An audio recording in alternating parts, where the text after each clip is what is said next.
sommes le 24 juin 2024. Je m'appelle Jean-Marie Rudan, je suis lyonnais, précisément à Villeurbanne, et puis voilà, j'ai 33 ans. Et puis en fait, c'est pas vraiment moi la personne intéressante, puisque je suis là pour Arnaud Dumouche. Arnaud Dumouche, que j'ai découvert sur YouTube il y a quelques mois, je pense à peu près en janvier. Et j'ai découvert quelqu'un d'extraordinaire, à tel point que j'ai vu... Voilà. Mais c'est vrai, je suis extraordinaire, mais ouais, c'est extraordinaire. Il faudra quand même m'aider à sortir du purgatoire après la vie. Alors, Arnaud Dumouche, c'est un monsieur qui est sur YouTube et qui a 100 000 abonnés. Il y a 5 159 vidéos et il y a 24 millions de lectures. 24 millions de lectures. Voilà, et vous êtes sur YouTube depuis 2011. Voilà, oui. Donc mon objectif aujourd'hui, c'est un peu de vous poser des questions sur votre jeunesse, sur les études, sur en fait votre parcours. Où est-ce que vous en êtes arrivé jusque-là. Et puis, tu vois, je vais me taire, je vais vous laisser vous présenter de manière un peu globale. Et puis, j'ai quelques questions un peu précises qui vont arriver. Ah oui, oui, tout à fait, on fait comme ça. Présentez-vous généralement, puis après, voilà, j'ai... Alors, d'abord, je suis français d'origine, mais je suis belge maintenant. J'habite du côté de Charleroi et j'ai enseigné pendant 25 ans la religion catholique. Donc, c'est pas du tout en université, c'est en lycée. Voilà. Et puis, à un moment donné, parce qu'il y a beaucoup de crises en Belgique, il y a plusieurs clergés, le clergé 68 arts. Moi, j'étais très proche de notre archevêque, Monseigneur Léonard. Quand il est parti, 3 jours après, j'ai perdu mon poste, ce qui se faisait jamais, hein, mais c'est comme ça. Donc, puis c'est au Vatican, ça sera traité, je le retrouverai sûrement un jour. Bon, voilà. En tout cas, du coup, voyant ça, eh bien, avec l'abbé Ganti, le vicaire épiscopal, on a eu l'idée de créer sur Internet un institut qui donne tous les cours de philosophie, de théologie, tout ce qui est nécessaire pour faire un prêtre, sans exception. Et voilà. Et c'est comme ça que ça a démarré. J'ai commencé par donner l'eschatologie, qui était le projet vraiment qui me paraissait rendre harmonieuse toute la foi. Et du coup, j'y ai pris goût, j'ai mis tout le reste, y compris un commentaire de saint Thomas d'Aquin, enfin tout. Voilà. Donc c'est pour ça qu'il y a tant de vidéos. Actuellement, je suis presque, disons, dans la dernière partie, qui est la vie des saints. Parce qu'après avoir vu toute la théologie, on voit concrètement comment ça se réalise. Et donc, je fais 3 vies de saints par jour que je ne publie pas. Hein. Je les mets, elles sont accessibles, mais elles sont publiées au fur et à mesure. Sinon, ça serait un étouffement, hein, avec une telle énergie. Voilà, c'est comme ça.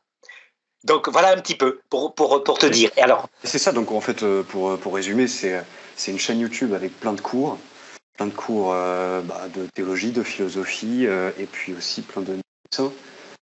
En général des vidéos qui durent plus d'1 heure avec toi Arnaud qui est en face caméra comme ça et puis on est parti pour des cours, c'est hyper intéressant. Voilà. Donc on n'a peut-être pas précisé, mais c'est une chaîne catholique. Ah oui, bien sûr, catholique. Hein. Et alors vraiment, toute la matière qui peut être enseignée. Donc la philosophie réaliste, donc il ne faut pas s'attendre à avoir comme en terminale, hein, Marx, Freud, Nietzsche, non.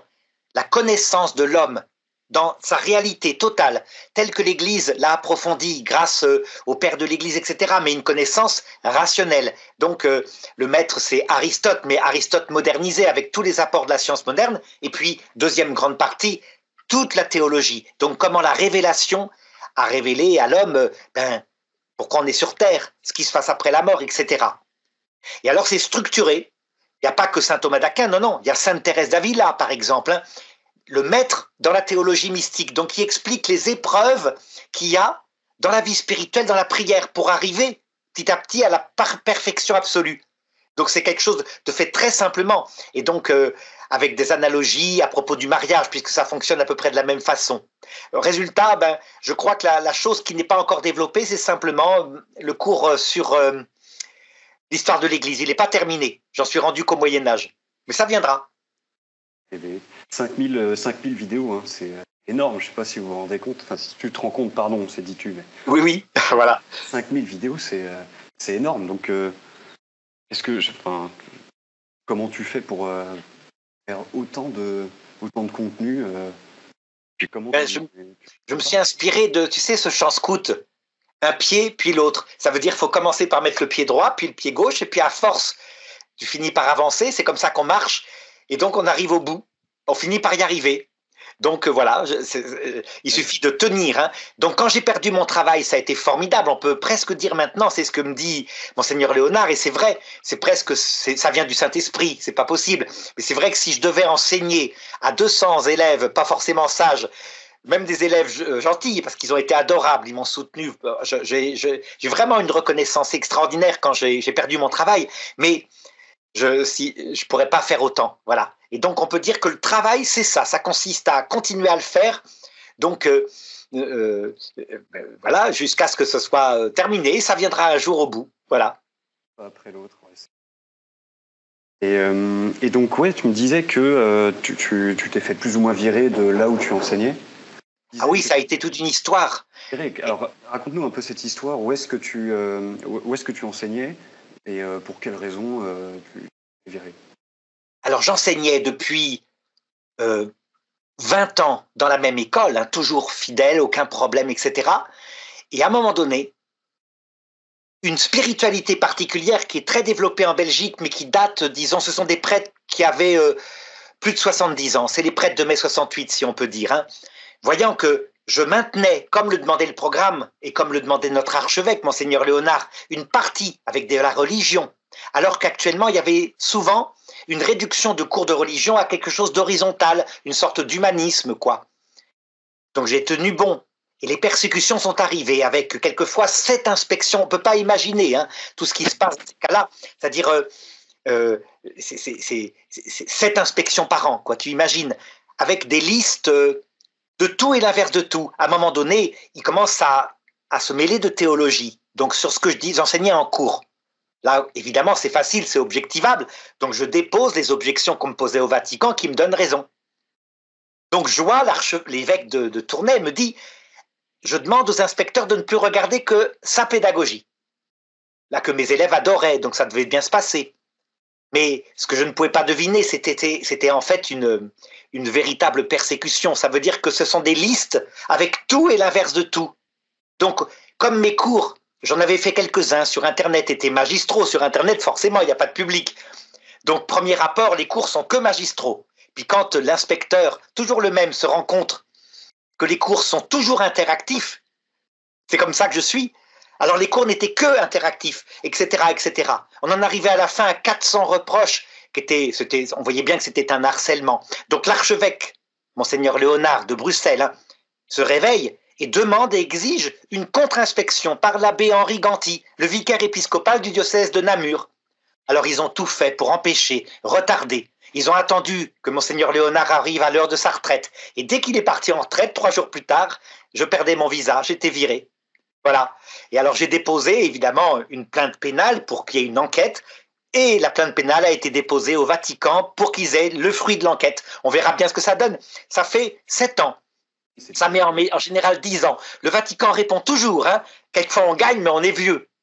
Voilà, puisque tu comprends, j'ai perdu mon poste, donc j'avais 50 ans, j'en ai 58, et ça commence à faire du temps, hein, à vieillir. Mais à la fin, ça s'arrange en général, c'est comme ça. Alors, je le prends bien maintenant, mais sur le coup, ça a été une épreuve quand même, parce que moi, je suis fait pour ça, je suis un professeur, j'adore mon métier, mes élèves. Donc, c'est des épreuves comme ça, mais qui sont, comment te dire, par exemple, à un moment donné, une petite parole reçue dans la prière par le Padre Pio, qui est mort depuis longtemps, qui me dit « Et n'oubliez pas de prier pour vos ennemis ». Ah, ça m'a touché. Ça veut dire que quand on a des ennemis qui sont comme ça, les pauvres, malheureusement, ils vivent leur vie aussi, hein, ils vieillissent, et qu'est-ce que ça, ben on prie pour eux. Voilà, c'est ce qu'il faut faire. Et puis, finalement, on voit bien, ça se passe bien. Voilà, avec maintenant, comme tu dis, 100 000 élèves sur Internet, tant mieux, tant mieux. Et un institut diplômant. L'abbé Ganty, avant de partir dans l'autre monde où il protège, a fait une reconnaissance canonique, hein, vraiment. Donc les cours qu'il y a sur Internet permettent d'être diplômé, et c'est par correspondance. Un diplôme privé pour le moment, évidemment, puisqu'il faut qu'en plus, je puisse faire passer ça au niveau LMD, licence, master, doctorat. Ça on verra plus tard. Hein. Ça, c'est l'Esprit Saint qui s'en chargera, on verra. Ça viendra. Et du coup, est-ce que tu étais tout seul dans ce bateau-là?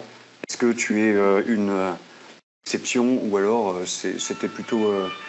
on peut retrouver ton histoire quelque part ailleurs, dans d'autres plus comme ça, où les profs se sont fait virer parce qu'ils enseignaient pas forcément la bonne chose? En général, les profs de mon profil, ça veut dire qu'ils donnent un rôle très important au magistère de l'Église, hein, que ce soit le pape Jean-Paul II, mais tout le magistère, avant, pendant, après le Concile Vatican II. Le pape François, que je défends énormément sur Internet, qui est très attaqué, mais je montre qu'il a un apport, ce qu'on appelle la théologie pastorale, qui est fondamentale. En général, le clergé progressiste, donc ce clergé qui est sorti après, disons, qui a été ordonné dans les années 70, est très hostile. Donc, les professeurs comme moi n'arrivent jamais à leur nomination. Mais moi, il s'est avéré que j'y suis arrivé parce que mes cours étaient appréciés des élèves, de la direction, qui m'a toujours défendu. Donc, il n'y a pas eu de problème. Mais il y avait quelques prêtres qui étaient là, attendant le moindre espace pour pouvoir contre-attaquer. Et à un moment donné, quand on tombe, tu sais bien, dans un mécanisme de persécution, eh ben voilà, là on peut difficilement arriver. Il y a beaucoup de ruses. Un prof titularisé nommé n'est jamais viré, ça n'existe pas. C'est comme en France, hein. Faut avoir tué un élève, mais encore sûrement avec des tortures. Chez nous, profs de religion, il suffit de retirer le visa. Le visa, c'est-à-dire l'autorisation de l'Église belge. Ce qui ne m'empêche pas d'enseigner la théologie pour l'Église universelle, hein, mais c'est comme ça. Donc, je peux à la fois avoir des imprimatures pour tous mes livres, etc., avoir présenté avec l'abbé Ganti le cours de religion en Belgique officiellement. Il y a des vidéos, je le présente. J'étais chargé de ça, j'allais être nommé inspecteur et être viré. Ça s'est pas vu autrement. Je crois qu'après, ils ont beaucoup eu peur, ils ont beaucoup reculé parce qu'ils voient bien effectivement que si jamais le visa m'est rendu, on passe à la rectification de tout. Ça veut dire, faudra bien rectifier l'ancienneté, etc. Je suis quelqu'un de marié, hein, je suis pas prêtre, je signale. Donc c'est des choses qui font des dégâts dans les familles, évidemment. Quand ça touche, qu'on a des enfants en plein lycée, moi j'ai ma fille qui du jour au lendemain est arrêtée d'aller à l'école, quoi. C'est des choses comme ça, hein. Donc c'est pas moi qui ai le plus porté, c'est peut-être elle. Mais voilà. Bon ça n'empêche pas de prier pour ses ennemis et au ciel on en rira. Mais du coup, tu es retombé sur tes pattes en créant ce nouvel institut, l'Institut Docteur Angélique. Oui. Est-ce que ça marche? Est-ce que tu peux en vivre? Est-ce que ça fait vivre votre vie? Est-ce que ça t'a permis de retomber sur tes pieds après? Alors, pas de retomber financièrement, parce que c'est un institut qui est très peu cher, qui est que par Internet, mais il y a quand même eu 450 étudiants qui se sont inscrits, malgré le statut précaire. Le premier qui a été ordonné prêtre, c'est un prêtre orthodoxe. Ça, c'est plein de joie pour moi. C'est peut-être même prophétique, parce que c'est un institut qui prend aussi tous les apports de Vatican II, que les orthodoxes attendaient. Puisque les orthodoxes, ce qui les gênait surtout chez nous, c'était le supplementum à la somme théologique de saint Thomas d'Aquin, qui met quasiment tout le monde en enfer. C'est un problème, hein. Et parce que pour saint Thomas d'Aquin, la mort était comme un coup près, un instant, et si tu n'étais pas catholique, tu étais damné. Et ça n'allait pas, évidemment. Mais saint Thomas d'Aquin n'est pas l'auteur de cela, hein. Il est mort avant, il a eu une apparition du Christ à l'âge de 53 ans, il n'a jamais pu terminer. C'est plutôt ses secrétaires qui l'ont mis en place. Et là, le pape Benoît XVI, le Concile Vatican II ont rectifié ça, n'ont pas suivi saint Thomas là-dessus, ce qui fait que, cet institut a été parfaitement accepté par l'Église orthodoxe. C'est quand même formidable. Puis ensuite, il y a eu des prêtres, des diacres, mais aussi des laïcs qui ont suivi les cours, qui ont été diplômés. Donc voilà, c'est comme ça. Et parmi les laïcs, j'en connais un qui s'appelle Mathieu Lavagna, qui est lyonnais. Oui. Que je suis allé voir en conférence. Un type brillant. Mathématicien d'origine, hein, mathématicien, avec des choses. Alors lui, où on discute, on fait des débats aussi, parce que c'est un élève de l'Institut, et on n'est pas d'accord sur certains points. Il est beaucoup plus comme mathématicien, je claque. C'est un petit peu comme ça chez lui, mais c'est des débats formidables. Et le prochain qui sera publié, qu'on a fait ensemble, c'est justement sur ça. Est-ce que la logique est le seul instrument qui permet d'être un bon théologien? Moi, j'explique que non, lui explique que oui. Alors, on va voir ce que ça va donner. Oui, lui, il est très mathématicien dans l'idée. Donc, oui, tout à fait. Oui, la chaîne, vous avez donc des cours qui donnent justement ce... Mais il n'y a pas que ça, et c'est assez marrant. Il y a aussi des dialogues et des débats, là, on vient d'en parler. Oui. Et les débats, tu constateras que c'est exactement pareil.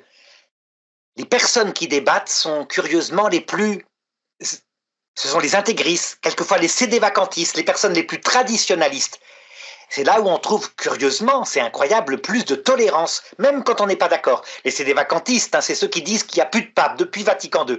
Du côté du clergé progressiste, donc du clergé qui est normalement ouvert, qui est tolérant, je n'ai réussi à faire qu'un seul débat une fois avec un professeur, un prêtre professeur de l'université de Namur, et puis il n'est pas revenu.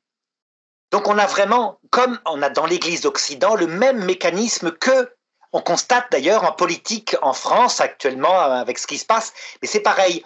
On dirait que la gauche, qui n'a que la tolérance à la bouche, a plutôt une tendance pratique à l'intolérance, et la droite, qui du coup est persécutée, a une tendance à du coup être ouverte. C'est curieux, hein, c'est quelque chose d'étonnant, mais c'est comme ça. Oui. J'aime bien, justement, on parlait de ces vacantistes, il y a Arnaud Abosi que je trouve fascinant. Il est fascinant parce qu'il est... Pour moi, c'est science sans conscience n'est que ruine de l'âme. J'ai l'impression qu'il connaît beaucoup de choses, mais j'ai l'impression qu'il passe à côté de l'essentiel. Est-ce que ce serait pas votre meilleur ennemi? Pas un ennemi. Au niveau personnel, vraiment, ça se passe toujours bien. Jamais d'agressivité. J'ai fait beaucoup de débats avec lui. Un adversaire théologique, donc il donne ses arguments, je donne les miens, à l'auditeur de faire son opinion. Moi, je crois que la vérité et l'Esprit Saint gagnent, toujours. Donc il apprécie, il accepte de faire des débats. Évidemment, toujours, il a une petite coup de pied de l'âne après, il fait des vidéos tout seul dans son coin, parce qu'il n'a pas pu me détruire, évidemment, dans les vidéos. Donc il en fait derrière, dans sa radio, pour bien me détruire, et je ne suis pas là pour me défendre. Mais après tout, hein, c'est de bonne guerre, je pense à bien. Et la dernière qu'on avait fait ensemble, c'est qu'il déclarait qu'évidemment, Sainte Faustine, canonisée par le pape Jean-Paul II, qui avait été mise à l'index dans les années 70 par le cardinal Ottaviani, est une fausse sainte, obligée. Ça ne peut pas être autrement, c'est des vacantistes. Alors qu'elle, elle résout tout. Elle permet d'harmoniser tout avec les orthodoxes en montrant que la clé, c'est le retour du Christ à l'heure de la mort. Il vient, il se montre, on le voit, on peut se convertir. Et tout devient limpide. On comprend pourquoi Dieu a le temps. Quelquefois, il se cache. Pourquoi il laisse, par exemple, des prêtres qui m'ont persécuté? Ben, il les rattrape, bien évidemment. Et donc, on cède les uns les autres. Comme dit saint Paul, hein, Dieu a soumis tout homme à la désobéissance, y compris moi, y compris vous, pour nous faire à tous miséricorde. Voilà, c'est la clé. Ça veut dire que vraiment, on ne pourra pas arriver debout là-bas en disant « moi j'ai été quelqu'un de bien », mais arriver à genoux et il nous fera miséricorde. Oui, je vois très bien, oui, Arnaud Abosi. Et du coup, parlons un peu des débats. Quels sont les meilleurs types de débats, peut-être dans votre chaîne, que vous avez eus, de très bons souvenirs, et peut-être au contraire, des débats où ça s'est plutôt mal passé parce que il y a eu pas forcément un bon dialogue, quoi. Est-ce que vous avez des bons et des mauvais exemples qui vous viennent en tête? Et les bons débats, ce sont avec les personnes intégristes, justement, avec Adrien Abosi, par exemple, parce que c'est des débats où il y a un respect entre personnes, et puis un vrai œcuménisme, ça veut dire je ne cède pas sur la vérité, il ne cède pas, et on arrive quand même à se respecter. Donc évidemment, il a un côté très clac, clac, clac, je trouve qu'il a des erreurs de théologie, mais peu importe, ça c'est l'œcuménisme. La charité, et on ne cède pas sur la vérité. Le débat le plus mauvais souvenir que j'ai, c'est avec un musulman. Un débat que j'avais fait, il était venu chez moi, donc on a fait le débat, et on aurait dit qu'il avait pris de la cocaïne. Il était super excité, donc c'était, je ne sais pas comment dire ça, c'était bon, mais je me suis bien défendu malgré tout. Hein. Il était là, je ne sais pas comment dire ça, il était survolté sur pile. Voilà, quelque chose comme ça. Un débat avec Morgan Priest, c'est ça? Morgan Priest, lui, c'est adorable, c'est un ancien protestant qui est devenu catholique en débattant avec moi. C'est comme quoi ça marche. Hein. Ah, c'est vrai. Je connaissais pas cette histoire. Donc il est devenu catholique grâce à vous, enfin, grâce à vos débats, quoi. Ben, il le dit en tout cas, il le dit, grâce au débat, vraiment, l'harmonie s'est faite, et c'est un catholique très spécial, puisque à l'origine, il a toujours un costume un peu de rocker, on peut le dire, hein, et il reste indépendant. Ça veut dire que c'est pas l'homme qui va se fondre dans une paroisse, par exemple, hein, mais peu importe, au niveau de la foi, il est catholique. Quant à l'obéissance, ça viendra à l'obéissance à l'Église, mais il faut du temps, chaque chose en son temps, voilà. Ouais. Oui, donc, oui... J'ai bien compris. Qu'est-ce que vous entendez par œcuménisme? C'est donc ces dialogues entre catholiques qui n'ont pas les mêmes pensées ou les mêmes idées de fond. Voilà, c'est ça. Oui. C'est une chose qui a été prônée par le Concile Vatican II, mais après Vatican II, comme toujours en Occident, il y a eu une crise. Et certains prêtres ont défini l'œcuménisme en disant on abandonne ce qui est inutile, donc la Sainte Vierge, les saints, les anges, pour ne garder que ce qui nous unit, le Christ. C'est pas comme ça qu'il faut faire. Résultat, ils ont abandonné tout. Ils ont tout perdu. Non, l'œcuménisme, jamais on édulcore la vérité. On est croyant d'abord, hein. On respecte l'autre qui a la même attitude. Quand il est chrétien, protestant par exemple, mais on argumente. Et toujours en considérant que l'autre sera avec nous au paradis. Qu'il n'est pas damné. Faut pas croire ça. Quand il verra le Christ à l'heure de la mort, hein, les protestants qui disent mais vous êtes idolâtres, vous vénérez la Vierge Marie. Quand ils verront la Vierge Marie qui les accueillera avec plein de tendresse à l'heure de leur mort, d'un coup, fini, hein. Ils comprendront que la Vierge Marie n'est pas Dieu, qu'elle est qu'une petite personne humble comme tout et qu'elle est leur mère spirituelle. Ça se fait instantanément. Donc il n'y a pas de problème. Quand on sait ça, on n'édulcore pas sa foi et on est plein de joie et plein d'espérance, de respect aussi pour eux. Et si l'Esprit Saint le veut, c'est pas à nous de convertir, hein. Surtout, il ne faut pas chercher ça. On donne la vérité et à l'Esprit Saint de tirer son plan. C'est à lui. C'est lui qui fait grandir l'Église ou qui la diminue. Il le dit textuellement dans la Bible, hein. Quand il fait grandir l'Église, c'est peut-être parce qu'elle a découvert un peu l'humilité. Donc là, il peut la développer, elle fait des adeptes, et tout de suite, qu'est-ce qui se passe dans le cœur des prêtres? L'orgueil renaît.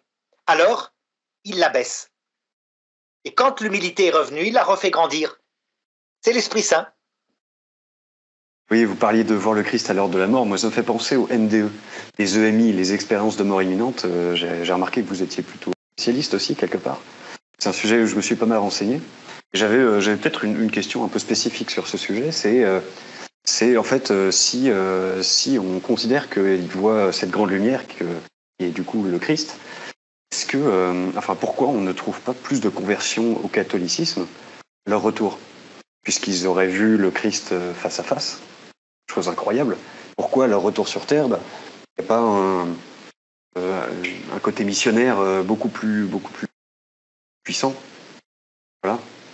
Parce qu'il se présente cette fois indépendamment des sacrements. Il se présente dans la réalité de ce qu'il est. L'être de lumière, d'après, évidemment, uniquement les premiers témoignages, hein, ceux qui ont été récupérés par le docteur Moody. Je ne parle pas de ceux de maintenant, il faut s'en méfier, c'est souvent récupéré par tout le New Age, etc. Mais dans les témoignages scientifiquement récupérés par le docteur Moody, c'est un être qui a 3 qualités. Il est vrai et il passe le film de la vie de la personne en revue. Il le passe en fonction de l'amour, donc vérité, amour. Et il le fait dans une grande humilité, jamais de condamnation, toujours la vérité qui s'impose. Eh bien, la seule personne qui unit en lui vérité et amour, la Bible le dit, c'est le Christ. Et donc, ils ressortent de là avec directement l'Évangile, l'Église, telle qu'elle est dans l'éternité.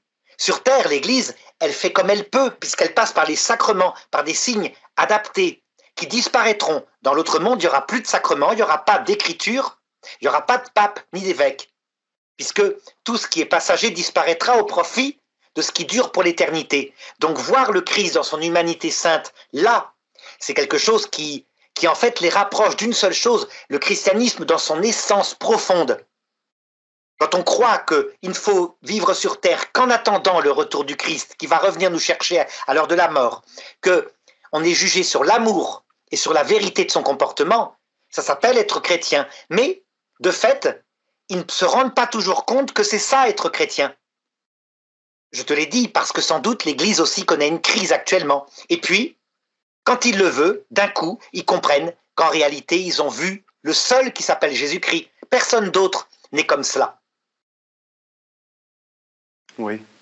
Oui, mais ça ne répond pas. Peut-être qu'en revenant de leur séjour, pourquoi ils ne reviennent pas au sacrement? C'est parce qu'ils l'ont vécu direct, on va dire. C'est parce que si jamais ils trouvaient sur leur chemin un apôtre qui leur explique que les sacrements ne sont rien d'autre que, en attendant la venue de Jésus, le moyen qui les aide à se reconnecter par la prière à cette présence lumineuse qui était accompagnée des saints et des anges, puisqu'ils ont vu leurs proches décédés, ils ont vu des personnes spirituelles qui sont des anges, etc. Mais comme personne ne leur apprend, ils sont souvent isolés, ils ont peur en général de raconter leur expérience, donc c'est comme ça que ça se fait. Mais il ne faut pas s'en inquiéter, puisque l'essentiel, tu as remarqué, hein, ils ne se convertissent pas à l'islamisme avec l'idée de faire des attentats, jamais. En général, quand ils ont une NDE négative, à peu près 12% voient l'horreur d'un monde affreux, le démon. Ben, c'est toujours pour se convertir après, tellement ils ont eu peur. Ce qui montre qu'ils n'ont pas vraiment vu l'enfer, mais l'enfer présenté par le paradis, en vue de secouer ce qui était très méchant. Voilà. Donc c'est ça, ça veut dire. C'est une bonne nouvelle que l'évangile. Donc pas s'inquiéter de ça. Ce qui compte, c'est que de l'autre côté, la victoire est acquise. Tous les hommes verront Jésus-Christ accompagné des saints et des anges. Et donc là, il y aura une unité totale. Je parlais tout à l'heure, tu te rappelles, d'Adrien Abosi ou des protestants qui refusent la Sainte Vierge. Quand ils verront ça, certains protestants pensent que les morts actuellement dorment. Donc on ne peut pas les prier. Quand ils les verront qu'ils sont là, qu'ils les accueillent, ben, leur réaction c'est de dire, ben oui, ils sont là, ils les accueillent. Donc je m'étais trompé. C'est tout. C'est pas plus compliqué que ça. Quelle est la position de l'Église sur les NDE, les EMI comme ça? Où en fait on peut leur faire dire tout et n'importe quoi. Justement, le New Age peut récupérer cette histoire de l'EMI. Quelle est la position officielle de l'Église, si vous la connaissez, sur le sujet? L'Église n'en a pas, parce que ça ne la concerne pas. C'est dans le domaine de l'expérience. Par contre, elle le dit, c'est vrai que dans les NDE, telles qu'on les regarde, telles qu'elles sont décrites par le docteur Moody, ça n'a pas de contradiction, bien au contraire. Ça apporte des points théologiques très importants. Par exemple, saint Thomas d'Aquin pensait avec saint Augustin que les morts devenaient de purs esprits avant la résurrection. Ça veut dire qu'on ne pouvait plus voir, on ne pouvait plus entendre, ce qui était logique puisque les sens sont dans le cerveau. Manifestement, on s'est trompé. Il y a un corps psychique qui survit avec l'âme. Les morts voient, ils entendent. Ça, c'est un apport fantastique, qui est logique. On ne peut pas, par la mort, perdre ce qui fait l'essence de l'être humain, à savoir nos souvenirs, le visage de notre maman, le souvenir de ce qu'on a fait à tel moment. Pour le jugement individuel, qu'on ne perdons que sa biologie, qui nous sera rendue à la résurrection.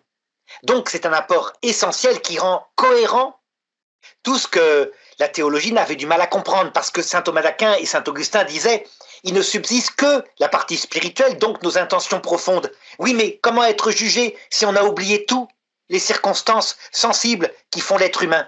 Ben voilà, la réponse on l'a. Donc ça a des points très importants au point de vue théologique. Autre point important, ah c'est rien, ça c'est, je supprime, c'est le téléphone qui se met à sonner. Eh bien, c'est que la mort est un passage, c'est pas un instant. C'est vrai que des grands théologiens avaient affirmé la mort, c'est l'arrêt du cœur. Après, si on n'est pas en état de grâce, quelle que soit la cause, on est séparé de Dieu pour l'éternité. On voit bien que c'est pas vrai. La mort est un passage, comme le dit Sainte Faustine, comme le dit Louisa Picaretta, Marthe Robin. Et on peut, dans le passage de la mort, se convertir. Donc le Je vous salue Marie qui dit « Priez pour nous, pauvres pécheurs, maintenant et à l'heure de notre mort », elle est vraie. C'est fantastique. C'est la clé de voûte de la théologie. Tout devient paisible, on comprend pourquoi Dieu a le temps. Pourquoi certains, je me rappelle quand j'étais jeune prof, j'avais un élève qui avait une tumeur au cerveau, et je lui avais dit, demande, et tu vas voir, tu auras la foi. Il t'accompagnera. Si jamais il ne te guérit pas, au moins il t'accompagnera. Il a demandé, il m'a dit avant de mourir, je n'ai pas la foi. Ça ne m'est pas tombé dessus. Je m'étais dit, bon, j'ai dû me tromper. Et un moine m'avait dit, il répond toujours, mais pas forcément tout de suite. La clé, c'est qu'il peut répondre aussi à l'heure de la mort. C'est fondamental, tu vois. Hein. Alors du coup, on ne s'inquiète plus. On dit les choses, par contre. Hein. Le monde actuel, on voit bien. La génération dont je t'ai parlé, qui m'a un petit peu persécuté, qui arrive proche de la mort, on va devoir les aider. Ils se sont séparés pendant toute une vie de la verticalité, la génération des 68. C'est donc une vieillesse dans les hôpitaux. Tu te rappelles la mort qu'il y a eu de la chanteuse il y a quelques jours? Comment elle s'appelle? J'aimais beaucoup, hein, qui chantait. Enfin, elle est morte il y a quelques jours. Elle est vraiment de cette génération-là, avec des idées d'euthanasie qu'elle avait. Et un jour, mon neveu l'a rencontrée dans une église à Paris. Elle était malade comme tout. Françoise Hardy. Françoise Hardy. Ah oui, oui, oui, je vois. Elle était malade comme tout, toute maigre, elle était devant la Vierge Marie, elle priait. Tu vois? Et maintenant, elle est guérie, redevenue jeune. Tout lui a été expliqué. C'est vrai qu'elle fait partie de la génération qui a tout bazardé. Elle a donc eu une vieillesse et beaucoup d'angoisse dans sa vieillesse et son cancer. Et maintenant, il lui a tout expliqué. Voilà. Alors que dans la pensée ancienne, on pourrait presque conclure qu'elle est en enfer puisqu'elle est morte sans avoir vraiment retrouvé la foi, ce qui est absurde. Jésus ne va pas faire ça. S'il est mort sur la croix, c'est pour venir pour ceux qui ont besoin de médecins. Donc tu vois, comme les NDE apportent quelque chose qui rend limpide et joyeuse de nouveau la bonne nouvelle du salut. Alors attention, ça ne veut pas dire qu'il n'y a pas d'enfer. On peut se mettre en enfer, mais c'est comme disait Jésus, le péché contre l'Esprit Saint, ça veut dire quand on le voit et qu'on méprise son salut. Qu'on choisit l'amour de soi librement, cette fois sans ignorance, face à lui, jusqu'au mépris de Dieu et du prochain. Ce qui est tout à fait possible, puisque l'enfer, présenté par le démon au sens littéral du terme, c'est un lieu fantastique pour l'orgueilleux. Il fait ce qu'il veut, mais son cœur est vide. Donc tout le feu de la haine, de la colère, tout ça est présent. On n'est pas fait pour ça, on est fait pour Dieu. Tu vois aussi pourquoi le pape François a raison quand il dit « J'espère que personne finalement n'ira en enfer ». Alors certains l'ont traité d'hérétique, ils ont tort. Il n'a pas dit « Je suis sûr qu'il n'y a personne qui ira en enfer ». Il a dit « J'espère ». Il a raison. La puissance du Christ, quand il se montre à l'heure de la mort, on n'imagine pas. Pour Françoise Hardy, la puissance de son amour qui dit « J'ai connu la même chose que toi », la même angoisse, mais c'était pour façonner ton cœur dans l'humilité que j'ai permis et que je t'ai pas rendu forcément la foi, même si tu es venu vers moi. Je t'avais pas abandonné. T'imagines? Tout prend sens. Et alors, cette puissance peut évidemment la ressusciter, redevenue une personne jeune, limpide, joyeuse. Et donc, ouais, donc cette pensée est très moderne quelque part. Elle est plus ou moins apparue à quel moment, à votre avis? C'est avec Sainte Faustine? Elle est apparue bien plus anciennement, elle est dans l'écriture en fait, mais tous les textes de l'écriture qui le disaient, on interprétait ça systématiquement comme devant se produire à la fin du monde. Pourtant, il le disait textuellement, le retour du Fils de l'homme sera comme l'éclair de l'Orient à l'Occident, c'est Matthieu chapitre 24. Ce jour-là, 2 hommes seront dans un champ, l'un sera pris, l'autre laissé. Ce qu'a donné la théologie protestante de l'enlèvement. C'est-à-dire que tout d'un coup, les protestants se sont dit, des chrétiens tout d'un coup disparaîtront. Non, l'un sera pris, l'autre laissé, ça veut dire l'un meurt, et son cadavre est là par terre, et son âme est partie dans l'autre monde, et l'autre laissé, l'autre il était en train de cultiver le champ avec lui, il est bête, il a perdu son copain qui vient de mourir. C'est pas plus compliqué. La mort individuelle était aussi l'annonce du retour du Christ. Des papes l'avaient dit, le pape Innocent III le dit textuellement, mais c'était en passant comme ça. Et donc ce qui est surgi, c'est vraiment là, oui, au XXe siècle, où des saints ont commencé à vraiment l'enseigner. Et moi, je me suis contenté, en communion avec le pape Benoît XVI, de le mettre théologiquement, je dirais, en harmonie avec tous les dogmes. Et le pape Benoît XVI, il était encore cardinal à l'époque, quand je passais ma thèse, que je n'avais jamais pu soutenir, m'avait soutenu pour que je continue, que j'aille jusqu'au bout. Et donc voilà, c'est une thèse que j'essaie de répandre sur Internet comme je peux.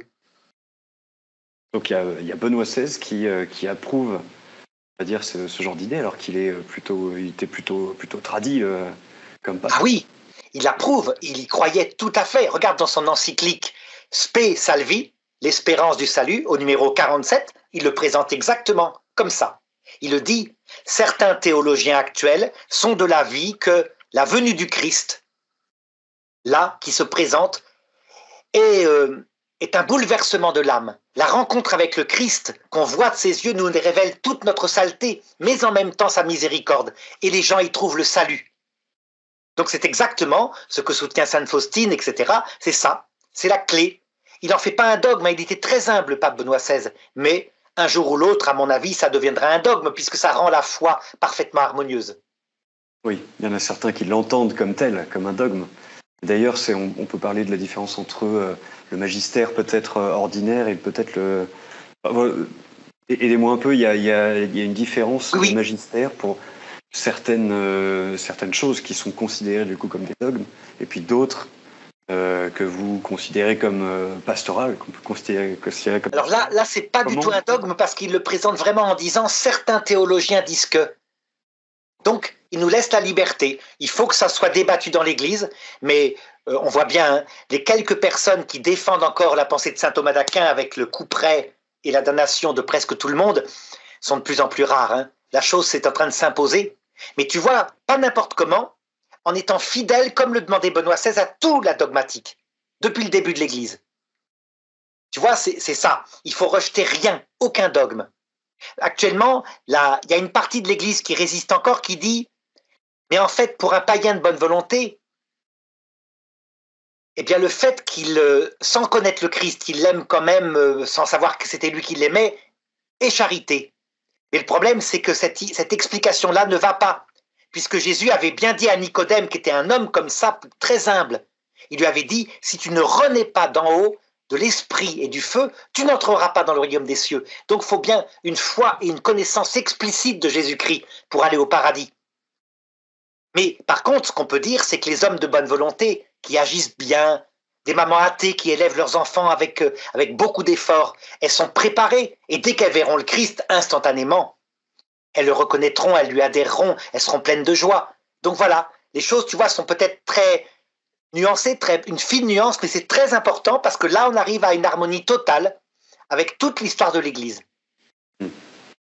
Et comment, moi, Jean-Marie, je pourrais discerner entre voilà, une parole dogmatique, enfin une parole de foi, plutôt qu'une parole, une parole pastorale, quoi, où on aurait la liberté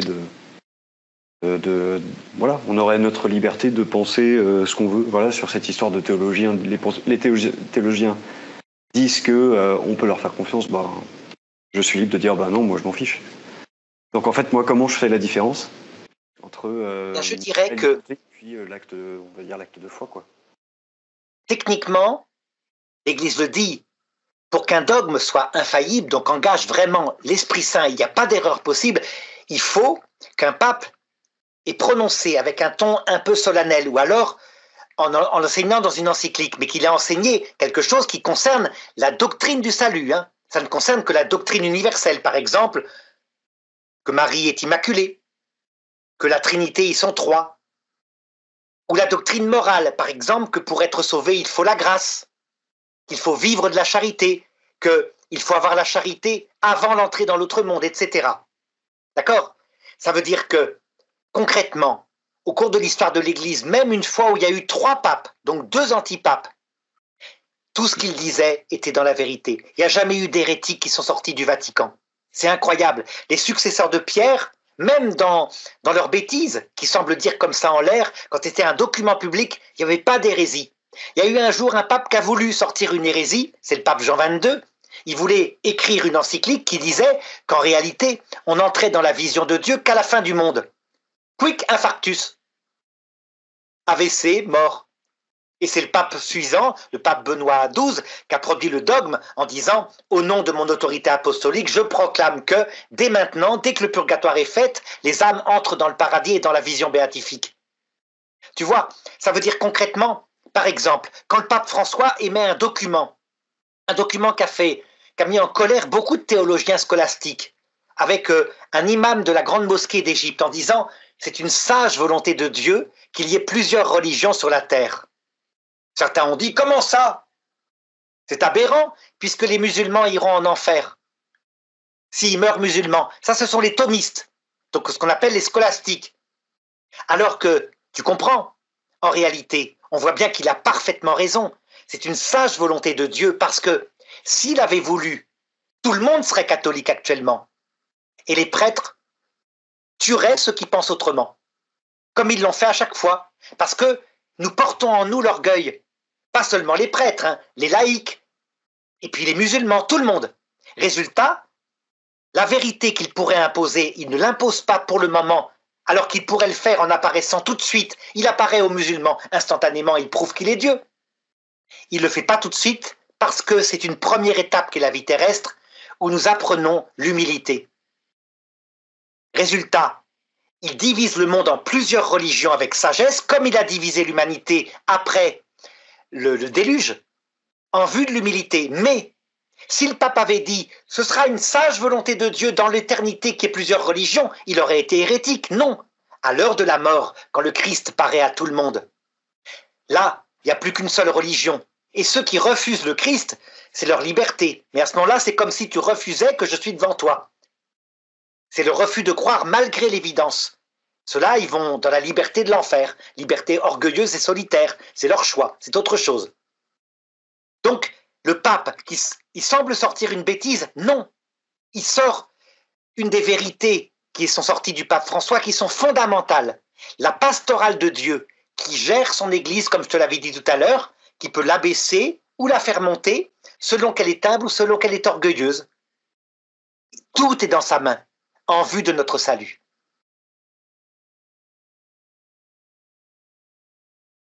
Eh ben, ouais. C'est mon chat qui m'attaque. Oui. Bon, là, on parle un peu sur des questions de fond. J'aimerais bien revenir sur un truc un peu plus pratique. Arnaud, vous avez l'air d'être à l'image de votre religion. Quelqu'un de plutôt humble, qui est aussi très savant. Voilà. Qui essaye d'être humble, plutôt, qui essaye, mais qui sait qu'il ne l'est pas. Donc, oui. Mais j'ai vu beaucoup de vidéos de débats sur Internet et vous incarnez quand même la sagesse humble, je vous le dis. Et en fait, comment vous l'entretenez? Est-ce que avoir fait toutes ces études, il y a mon chat qui m'attaque. Avoir fait toutes ces études. Il peut participer, il faut le mettre sur le bureau, il peut participer. Elle s'appelle Pistache. Tu peux le prendre. Du coup, ouais, ma question c'est ça, c'est est-ce que le savoir théorique vous permet d'améliorer votre pratique religieuse et puis votre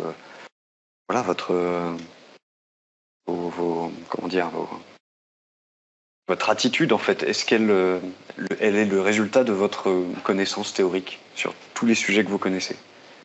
Alors je dirais que c'est comme une danse entre l'intelligence, donc la connaissance de Jésus-Christ qui est merveilleuse, qui pacifie l'esprit, et une connaissance totale. Il faut faire le pari de la fidélité aux 3 canaux de la révélation que sont la tradition, les pères de l'Église, l'écriture, ces 2 choses-là étant difficiles à discerner, confuses, et le magistère, le pape qui vient confirmer avec les conciles la bonne interprétation. Il faut faire le pari, mais même maintenant, c'est ce que je dis à Adrien Abosi, même maintenant, il faut un acte de foi.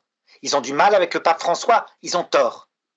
Si l'Esprit Saint a promis un rocher, c'est qu'il n'a pas promis un banc de sable. À partir de là, l'intelligence entre en paix, ce qui se répercute sur la volonté et la façon d'aimer Dieu. Et d'autre part, plus on aime Dieu en le fréquentant par la prière, ça c'est important. La Vierge Marie aussi est très importante parce que elle évite le danger dont on parlait tout à l'heure. La rationalité, quand on est un théologien, on peut devenir une espèce de roc, de logique. Je claque.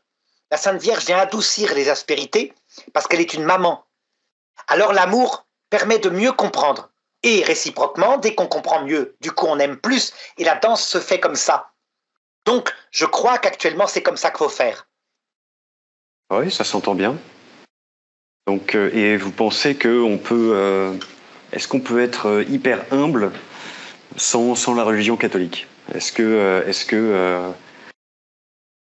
qu'on peut avoir cette humilité, cette mort à soi-même?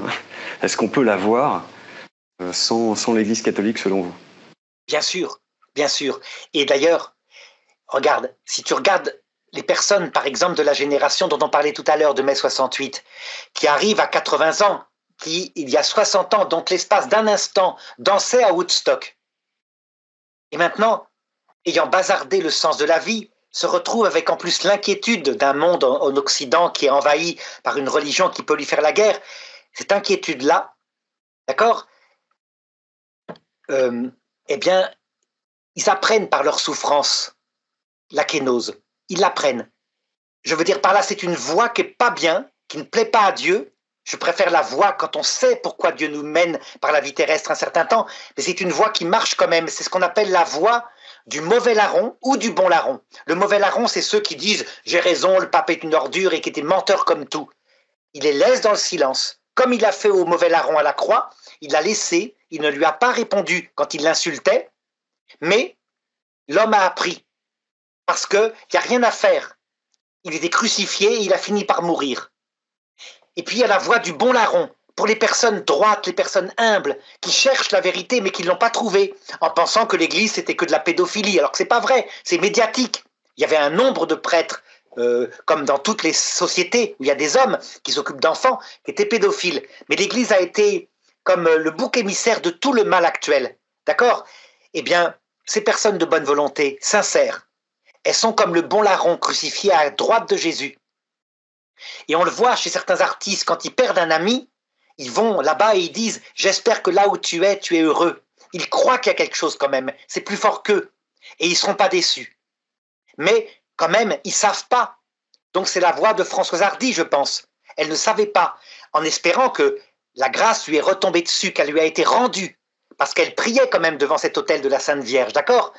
C'est vrai que la voix, la nôtre, quand on sait exactement pourquoi on est sur terre, pourquoi il faut passer par la souffrance, que Dieu façonne notre cœur pour qu'il soit tout humble, ça rend les choses légères. On est comme un bateau, mais il y a une direction, il y a une boussole et il y a un pilote qui est Jésus.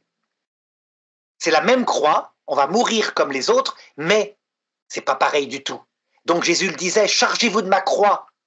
Mon joug est léger. Je le constate, hein. Mais je ne suis pas désespéré pour les mauvais larrons, je ne suis pas désespéré pour les bons larrons. Il va les rattraper, pour la plupart, sauf évidemment ceux qui, par le péché contre l'Esprit Saint, résisteront à tout. Mais ça, c'est autre chose.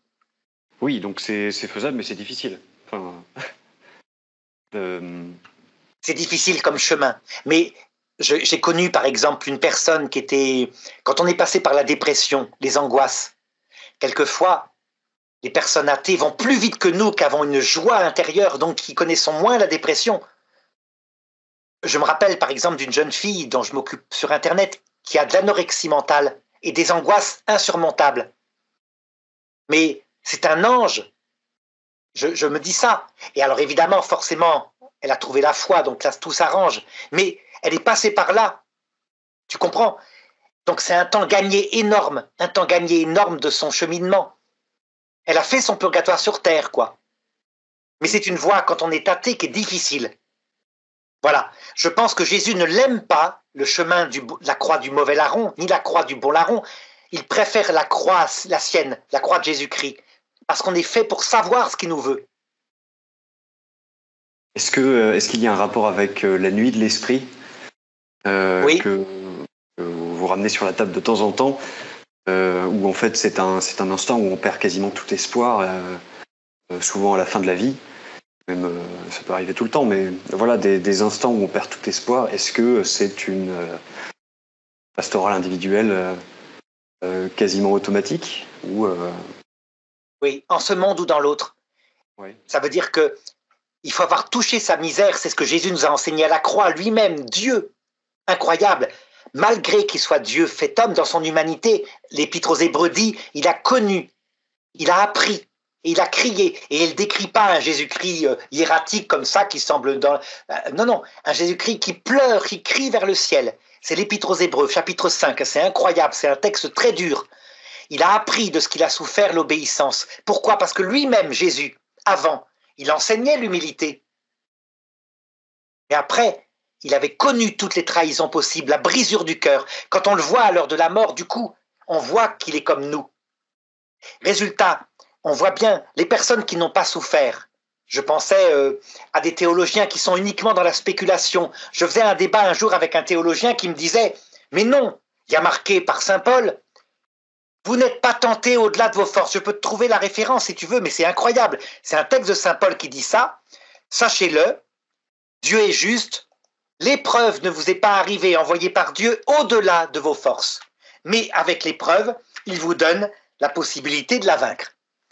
Je vais te trouver la référence, ça vaut le coup quand même pour ça. Ça se trouve en 1 Corinthiens chapitre 10 verset 13. Et lui, il me disait, donc si saint Paul le marque, c'est que c'est vrai. Sous-entendu, c'était un prêtre un petit peu intégriste, hein. Sous-entendu, ceux qui se suicident ou font de la dépression, c'est de leur faute, ils n'ont pas cherché Jésus. Moi, je lui répondais, mais non, ça ne peut pas être ça le sens, puisque tu constates expérimentalement que ce n'est pas vrai. Par exemple, si tu avais vécu en 40, que tu étais avec ta femme, tes enfants, que tu étais dans ta maison, et tout d'un coup, parce que des nazis ont gagné, tu te retrouves dans un wagon à bestiaux et tes petits-enfants ont été laissés tout seuls dans le Veldiv avec personne pour s'occuper d'eux, sauf des grands-enfants de 3 ans. Voilà le niveau. Des femmes dans ces wagons à bestiaux, qui étaient des femmes très très fines, qui jouaient du piano, etc., se sont suicidées. C'est pas de leur faute. Comment on peut faire autrement? Tu passes du bonheur à la nuit. Nacht und Nebel. Et c'est pourquoi, regarde, je lui lisais l'autre texte. C'est dans la 2e épître aux Corinthiens cette fois, chapitre 1, verset 8. Saint Paul, le vieux Saint Paul qui écrit dans la même église et qui rectifie en disant « Car nous voulons que vous le sachiez, mes frères, la souffrance qui nous est arrivée en Asie nous a accablés au-delà de nos forces, à tel point que nous désespérions même. » Voilà. Il était passé par la kénose. Et donc le texte veut dire quoi alors? Le premier, il veut dire, c'est là que va intervenir le bon sens et le magistère, que, ultimement, lorsque nous sommes confrontés à l'heure de la mort au démon qui nous apparaîtra pour essayer de nous entraîner en enfer, le Christ nous le promet. La tentation du démon ne sera pas, nous ne serons pas laissés tout seuls. Le Christ viendra nous aider. Il ne permettra pas que nous soyons tentés par le démon, sinon, comme ça, tout seul, on le suivrait tous, puisque nous sommes comme des enfants de 3 ans par rapport à un adulte. Ça, non, il ne le permettra pas. Par contre, sur Terre, on voit bien, l'épreuve peut dépasser nos forces. Tu vois, j'essayais de lui démontrer. Je lui disais, mais regarde, Sainte Thérèse de l'Enfant Jésus elle-même, elle est sainte, elle est docteur de l'Église. Elle le dit, quand elle a connu la nuit de l'esprit, donc l'abandon total du Seigneur dans sa tuberculose avant de mourir. Elle dit, je comprends maintenant ce qui se tue. Tu sais ce qu'il m'a répondu? Oui, mais elle s'est pas tuée. On s'en sort pas. Tu vois ce que je veux dire? Ça veut dire que souvent les théologiens deviennent des grands théologiens le jour où la souffrance leur est arrivée aussi, tout simplement. Là, tout d'un coup, ils réinterprètent à la lumière de ce qu'ils ont vécu. Ils comprennent la parole de Dieu. Ah oui, la différence entre la théorie et la pratique. Voilà. C'est ça. Et donc, voilà, la question, c'est est-ce que c'est quelque chose qui est censé arriver à tout le monde? Oui, mais la petite personne dont je t'ai parlé tout à l'heure, celle qui était anorexique, qui était totalement dans la compassion, elle pensait qu'aux autres, jamais à elle-même, elle souffrait de la souffrance des autres. Eh bien, c'est l'autre voie. Il y a la passion, comme le Christ crucifié, et la compassion de la Vierge Marie. Mais ça revient au même. Dans les deux cas, le cœur est brisé. La Vierge Marie, qui a souffert de la souffrance de son fils à la croix, son cœur est brisé. Mais c'est vrai qu'elle n'a pas été elle-même crucifiée. Tu vois, quelqu'un comme moi qui a un peu un rhinocéros blanc, hein, il me faut peut-être la passion. Mais quand je vois certaines âmes très fines, très délicates, la compassion leur suffit. D'accord, je vois. La raison de tout ça, c'est parce qu'on ne peut pas voir Dieu sans mourir à soi-même. Hein. Dieu est tellement humble qu'on ne supporterait pas. Il faut bien l'avoir en tête. Hein. La clé de la théologie, c'est la Trinité. Donc, si Dieu pouvait faire autrement, lui qui est tout-puissant, il le ferait. Mais il ne peut pas. On ne peut pas le voir face à face dans sa Trinité infinie sans être tout humble, parce que sinon, vu qu'on découvre que c'est un Dieu immensément humble, infiniment humble, on s'enfuirait. C'est la clé, hein. Tu vois, un peu, si je peux te faire comprendre ça, imagine, Jean-Marie, que tu tombes amoureux d'une jeune fille, la plus belle de toutes les jeunes filles, puis toi, tu es un garçon comme les autres, c'est-à-dire que tu as envie de tripoter un peu pour voir, et tout d'un coup, tu as une malédiction, tu vois son âme, et c'est une âme absolument virginale, comme la Sainte Vierge. Qu'est-ce que tu ferais? Ben, tu casserais tes fiançailles, t'oserais pas, tu dirais, un cochon comme moi peut pas te toucher. Impressionnant. Voilà, l'analogie. Je vois. Bah oui, je voulais aussi vous remercier parce que vous êtes assez clair, je trouve, dans l'explication de la Trinité, qui est un concept assez compliqué à comprendre et puis qu'on comprendra, à mon avis, jamais dans la mesure où c'est un mystère en soi. Mais je trouve que vous expliquez assez bien ce que c'est. J'avais une petite question aussi sur la Sainte Trinité. Vous dites que Dieu, dans son éternité, le Père, ne peut que se contempler lui-même. Et c'est cette connaissance qui fait le Fils. Et on peut penser que c'est du narcissisme parce que l'être suprême ne fait que se contempler, bah ouais, il pourrait peut-être faire autre chose. Comment vous expliquer qu'il ne soit pas narcissique? Comment cette contemplation puisse être humble quelque part? Eh bien, en réalité, parce que, étant donné qu'il est infini, la vision de sa propre essence est l'absolu, le comble totalement, et donc cette connaissance qu'on appelle un concept, un verbe en latin, c'est une personne puisqu'il se connaît parfaitement. Donc en fait, finalement, dans le Dieu unique, il y a Dieu, il y a sa connaissance, mais en réalité, il y a le Père et le Fils, il y a deux personnes. Donc c'est pure générosité. Et le pire, c'est que leur amour mutuel, qui est infini, qui est éternel, qui a toujours été, c'est une personne, c'est le Saint-Esprit. Alors que nous, quand on commence à s'aimer nous-mêmes, comme on est limité, on commence à moisir sur nous-mêmes. On n'est pas fait pour ça. On a besoin d'aimer quelqu'un d'autre pour s'épanouir, quelqu'un à qui on donne. Mais même en aimant quelqu'un d'autre, il n'y a rien à faire, il faut s'accepter tel qu'on est. On l'aime parce qu'il nous apporte quelque chose. Mais c'est comme ça qu'on est fait, il ne faut pas s'en inquiéter. Oui, donc si je résume, c'est que finalement, il ne s'aime pas lui-même.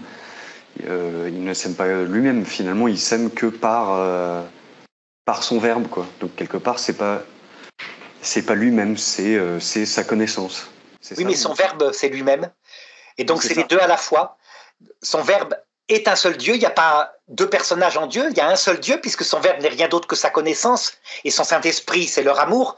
Donc oui, il s'aime lui-même. On peut le dire les deux à la fois. C'est ça qui est incroyable en Dieu, c'est qu'il y a un paradoxe qui n'est pas contradictoire. Il est à la fois le tout-puissant et le plus petit. Donc, le voir face à face, on pourrait dire, mais ça va brûler notre être, comme une goutte d'eau qui est mise dans le soleil, mais non parce qu'il est comparable aussi à une petite colombe qui se poserait dans notre cœur. C'est ça qui est incroyable. Voilà. Très bien, merci beaucoup. En fait, moi, je pourrais vous écouter parler pendant des heures. J'ai encore d'autres questions. On va arriver à peu près à 1 heure. Je pense que... Ah si, j'ai une question. Je disais à mon beau-frère, tiens, tu vois Arnaud Dumouche? Oui, je vois très bien. Bah, je vais discuter avec lui lundi. Est-ce que tu as une question à lui poser? Ah oui. Il réfléchit, il se gratte. Il est là, il est peut-être dans le coin. Non, moi je suis à Lyon, il est en région. Je le salue. Voilà, il faut saluer ton beau-frère, qui n'est pas le frère de ta femme, qui est il est le mari de ma femme. Voilà. Non, le mari de ta sœur. Pardon. Oui. Voilà, ce qui veut dire Jean-Marie est libre. Voilà. Et du coup, il me disait, c'est marrant, j'ai une question, si on pouvait analyser le sang de Jésus, qu'est-ce qu'on découvrirait dans le X et dans le Y? Le X, ce serait du coup la Vierge Marie, mais du coup, dans le Y, qu'est-ce qu'on aurait? Donc, en partant des dogmes qu'on a, qu'est-ce qu'on pourrait trouver si on analysait le sang du Christ, de Jésus? Eh bien, un Y qui vient de Dieu. Un Y parfait, donc, mais un Y, un vrai Y. Il n'y a pas eu d'homme qui a communiqué le Y, donc Dieu l'a créé. D'accord? Et parce que Dieu peut faire tout ce qu'il fait faire par ses créatures, ce qu'il a fait faire par ses anges, la préparation du corps humain, etc., il peut le faire comme ça. Il est le Tout-Puissant. Par exemple, on voit bien à Lourdes, Jeanne Frétel, qui est la 80e miraculée de Lourdes, son intestin repousse comme l'éclair. Elle avait été opérée d'un cancer en stade terminal de l'intestin. Elle arrive à Lourdes inconsciente. Tout se remet en place dès qu'on lui pose une petite hostie sur le coin de la bouche. Voilà. Dieu est tout puissant. Ça n'existe pas. Il n'y a que Dieu qui peut créer de la matière. Ben, il a fait ça dans Marie. C'est pas compliqué pour lui, hein. Ce qui ne l'empêche pas d'avoir procédé par ces ingénieurs qui sont les anges, pour ce qui est de la structuration progressive du corps humain. Mais il aurait pu le faire en un instant. De même qu'il peut faire naître les bébés dans les choux, les garçons, les filles dans les roses, mais il ne le fait pas. Il le fait en général dans le ventre d'une maman. Ça, c'est encore une marque de l'humilité de Dieu, qui aime passer par ses enfants, alors qu'il pourrait tout faire lui-même. Donc, on verrait dans le Y de Marie, une créature, un ADN sans doute parfait, parce que quand Dieu fait quelque chose, c'est parfait, en général. Hein. Ah oui, je serais curieux de voir ça. Et c'est possible qu'on puisse l'analyser avec les miracles eucharistiques Oui, probablement. C'est une chose, j'aimerais vraiment me demander. Il y a eu des miracles eucharistiques avec des morceaux de cœur, donc des hosties qui se transforment en un cœur qui bat encore et sans décomposition, et des cellules sanguines intactes. L'Église est réticente, elle n'a pas donné encore à l'analyse, mais un jour ce sera forcément fait. Je ne sais pas pourquoi c'est pas fait, mais je pense deviner. Parce que Dieu, dans la vie terrestre, ne donne pas de preuves absolues. Pour le moment, les preuves absolues vont venir. Elles sont pour l'heure de la mort, le retour du Christ. Il donne le signe de Jonas, c'est-à-dire le Saint-Suaire. Le Saint-Suaire, c'est quoi? C'est sans doute la preuve de la résurrection, avec l'éclair de la résurrection. Vous n'aurez pas d'autre signe que le signe de Jonas. Il est possible que ce soit ça. Mais on verra. Est-ce qu'un jour ça sera permis par la science? Je ne sais pas. Je ne sais pas. On verra. Oui, on verra. En parlant des miracles, on va terminer sur cette dernière question. Oui. Si tu veux bien. Une dernière question que j'ai posée à Mathieu Lavagna pendant une de ses conférences où il parlait de ses travaux et il parlait dans sa présentation des miracles. Et je lui ai posé la question suivante et je suis pas sûr d'avoir bien compris sa réponse. Mais je te la repose. C'est en fait les miracles. Si Dieu est capable de tout, pourquoi les miracles qu'on peut constater aujourd'hui sont un peu toujours les mêmes et qui ont un rapport avec des guérisons ou des apparitions ou des choses qui sont au fond pas très extraordinaires. Il pourrait peut-être faire des miracles beaucoup plus évidents, comme une reconstruction de certains bâtiments qui ont été écroulés, par exemple, ou alors une multiplication des pains et des poissons. Enfin, ça fait longtemps j'ai pas l'impression qu'on en ait vu beaucoup des miracles comme ça, on va dire extraordinaires, et qui ne soient pas sujets à interprétation ou à doute ou à... Je ne sais pas si tu arrives à me comprendre, mais... Oui, je comprends très bien. Pourquoi on n'a pas de miracles beaucoup plus incroyables? Voilà, des phénomènes beaucoup plus hollywoodiens. Tu as remarqué, par exemple, que le dernier grand miracle incroyable hollywoodien a eu lieu à Fatima le 13 octobre 1917, où là on voit des photos, mais en noir et blanc, où le soleil paraît danser dans le ciel en émettant des rayons de lumière. Et là, il y a quand même, paraît-il, 50 000 témoins qui voient. Les journaux francs-maçons disent il y a eu quelque chose, effectivement. Tu remarques que depuis qu'il y a des appareils numériques, etc., il n'y en a plus.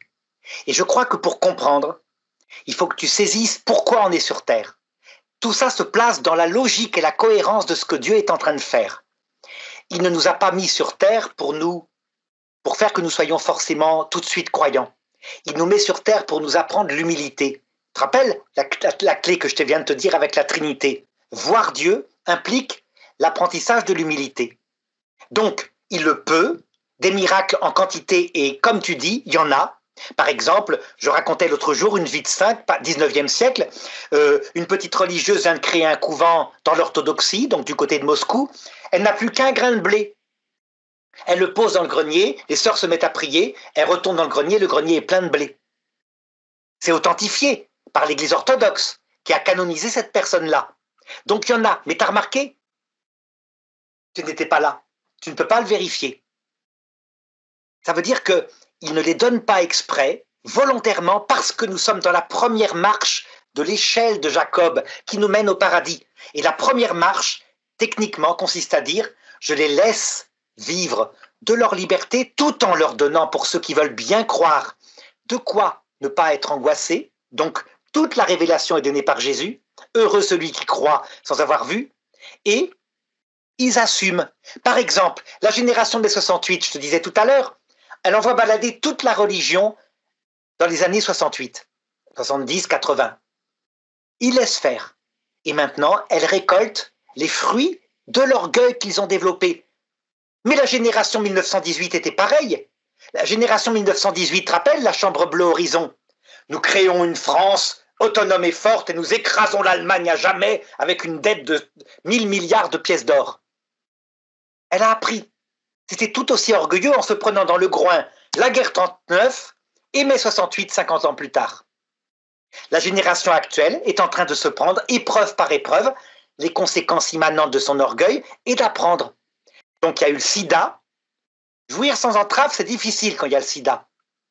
Maintenant, il y a nous sommes tolérants et amoureux, oui, mais il y a l'immigration qui ne s'intègre pas, l'islam, et qui commence à faire la guerre avec les émeutes qu'il y a eu il y a juste un an. Ça fait peur. Elle apprend. Et elle comprend tout d'un coup qu'elle n'était pas mieux que la génération de ses pères. Le but étant qu'elle sorte de cette vie en ayant découvert la vraie mesure de ses jours. Le but n'est pas qu'elle soit forcément instantanément chrétienne, mais qu'elle ait découvert ça. Donc les miracles, il en donne pour ceux qui veulent bien croire. Et donc pour Françoise Hardy, peut-être un petit signe, une présence de la Sainte Vierge, mais très discrète. Le miracle Fatima a eu lieu, l'apparition de Lourdes, 80 miracles objectifs, reconnus, analysés, avec les radios avant-après. Donc on peut si on veut, mais pas plus. Et l'éclatement des miracles arrive à l'heure de la mort, quand on voit le Christ. Alors là, deuxième échelon, l'heure de la mort, le retour du Christ dans sa gloire, deuxième barreau de l'échelle de Jacob dont parle le pape Benoît XVI, on voit son péché, il nous fait miséricorde, on peut se repentir. Et là, on comprend pourquoi il nous a traités comme ça sur la terre, pourquoi il s'est caché. On comprend, on est complètement transfiguré, on va dans les autres purgatoires où on affine son cœur pour la vision béatifique. Tu vois, cette sagesse-là nous sera manifestée en pleine harmonie à la fin. Pour le moment, voilà, étape, on est comme des enfants, étape qui l'adapte pour notre salut. D'accord, donc c'est une pastorale sur mesure quelque part. Absolument. Liée à des enfants gâtés et très orgueilleux que nous sommes, parce que nous nous prenons pour des adultes, mais en réalité, nous sommes exactement comme quand nous avions 3-4 ans, tu te rappelles? À l'époque, je t'aurais attrapé par le callback parce que tu m'avais piqué mon carambar. Mais nous, on se bagarre, pourquoi? Nos milliards et notre place comme conseiller d'État, qui est passager, qui nous vaudra quoi? Ben, une belle tombe en marbre au cimetière. C'est exactement pareil. Alors Dieu, comme des enfants, il se cache, il nous laisse à nos propres conséquences pour qu'on apprenne. C'est une pédagogie. C'est une pédagogie. Et dernière question à propos de miracle. Elle m'embête, hein. Elle aime bien les câlins. Oui. Oui, Medjugorje. Medjugorje qui est un miracle extraordinaire qui se passe en ce moment depuis des dizaines d'années. Voilà. Qu'est-ce que vous pensez de ça en 2 mots? Est-ce que ça vous plairait que ce soit vraiment validé par l'Église, ou est-ce que vous êtes assez renseigné pour avoir un avis personnel très avisé? Eh bien, pour le moment, en prenant le nouveau document qui est sorti il y a 15 jours sur les critères par rapport aux apparitions, la place, le rôle, c'est l'Église, elle dit nihil obstat, ça veut dire pas d'obstacle. Elle a analysé toute la théologie, ça va, c'est cohérent, mais elle n'a pas de preuve que ça vient vraiment de Dieu. En réalité, dans ce document qui met 6 échelons depuis la condamnation totale, comme ça vient de sortir pour l'apparition de Trevignano, qui est fausse, hein, c'est clair, c'est millénariste, c'est toujours pareil, le vaccin qui va nous implanter des puces à l'intérieur du corps, c'est machin, comme ça, condamné. Et l'apparition de Medjugorje nihil obstat, il manque un échelon, le 7e, qui peut-être sera rajouté par le prochain pape quand il y a un miracle objectif comme à Fatima, le soleil qui a dansé dans 50 000 personnes. Là, ça ne peut pas être une hallucination collective. Il y avait des gens qui étaient venus pour ricaner. Quand on a ça objectivement, on doit pouvoir infailliblement, à un moment donné, dire reconnaissance définitive. L'Église n'a pas élaboré le rite, ce qu'on appelle le processus canonique pour la reconnaissance définitive. Elle le fait via la canonisation des voyants. Ce qui est le cas pour Fatima, canonisation de François, Jacinthe et bientôt Lucie. Ce qui est fait pour Lourdes, canonisation de Sainte Bernadette, pour la rue du Bac, canonisation de Sainte Catherine Labouré. Donc voilà, elle procède comme cela. Mais il faudrait un critère pour l'apparition elle-même et qui viendra un jour. Hein. Un prochain pape le fera. Le décret là est pas mal, c'est intéressant, avec 6 degrés. Là, Medjugorje, 6e degré, nihil obstat. Donc on organise un pèlerinage en disant aux fidèles, attention, pour le moment, ce n'est pas encore reconnu, on n'a pas de preuves. Mais ça va, on peut venir en pèlerinage. Oui, donc tu es plutôt confiant. Oui, oui. Apparition, me semble-t-il. Alors certains disent, mais non, parce que le petit Jacob, il avait été acheté une Mercedes. Oui, mais une Mercedes pourrie, voilà, faut arrêter, quoi. C'est-à-dire qu'il y en a qui cherchent des poux, quoi. Alors que moi, je leur réponds toujours, Bernadette, par exemple, elle qui était religieuse, un jour, sa sœur ouvre un commerce à Lourdes, un commerce de petites statues de la Sainte Vierge. Bernadette se met en colère. Quand elle vient la voir donc à Nevers, elle lui dit, tu as ouvert un commerce, c'est pas bien, on ne doit pas gagner de l'argent du tout, ça doit être complètement gratuit. Tu sais ce que lui a répondu sa sœur? Oui, mais toi, tu es religieuse, moi j'ai 7 enfants, et je dois les élever. J'ai fait rien de malhonnête, mais j'ai ouvert un commerce parce que les gens avaient besoin de souvenirs. Ben, Bernadette a dit, ah oui, tu avais raison, j'avais pas pensé. Et donc, elle a arrêté de lui crier dessus. Tu vois? C'est ça. On a vu pas mal de choses. Je m'étais dit, allez, on va faire 1 heure, donc. Oui, très bien. Ben voilà, on a fait 1 heure. C'est très bien. Je te remercie beaucoup. Ouais, j'ai encore un peu de travail parce que je sais pas s'il y en a qui vont voir notre discussion. C'est marrant parce que je connais Arnaud parce que je lui ai proposé de travailler pour lui. Il fait beaucoup de vidéos, sauf qu'il manque un peu de montage. Oui. Moi, c'est mon métier de faire du graphisme, des vidéos. Donc, je prends certaines de ces vidéos de Vitsin et je fais un petit peu de montage pour éviter d'avoir des petits blancs, des petits temps morts. Voilà. Bah, tu me dis hein, si ah non, c'est génial. Merci, hein, Jean-Marie. C'est vraiment. Et j'ai dit à Jean-Marie, vu qu'il y a, je sais pas, il doit y avoir 1000 vidéos de Vitsin. Bon, il en a pour 30 ans, à raison d'une par semaine. Voilà, calmement. On commence par le début, on termine par la fin, qui ne bousille pas sa vie, qui ne reste pas un vieux grigou célibataire. Jean-Marie, je pense que, sauf s'il a une vocation, il va falloir aller dans le sens de la vocation. Voilà. Mais j'ai quelques techniques pour aller rapidement en fait. Voilà, j'ai simplement ça va alors. Ça va. Les endroits. Super. Eh ben, merci Arnaud et puis à une prochaine fois peut-être. Oui, voilà. À une prochaine fois. Hein. Merci. Je la mettrai sur mon samedi. Elle sera aussi sur ma chaîne. Comme ça, voilà, ça fera un petit bilan et chacun verra. Alors, je le signale pour ça, hein, que l'Institut Docteur Angélique ne vit que de vos dons. Il y a possibilité, je réclame jamais. Je veux pas. C'est mis sous les vidéos, mais là, on va se permettre une fois. Ça fait au moins 1 an que je l'ai pas fait, mais voilà, n'hésitez pas. Parce que voilà, je ne vis que de ça et puis du chômage encore. Voilà, c'est ça. Tout à fait. Allez, à bientôt. Hein. Allons-y. Ouais, merci beaucoup Arnaud. À bientôt. À bientôt. Merci Jean-Marie.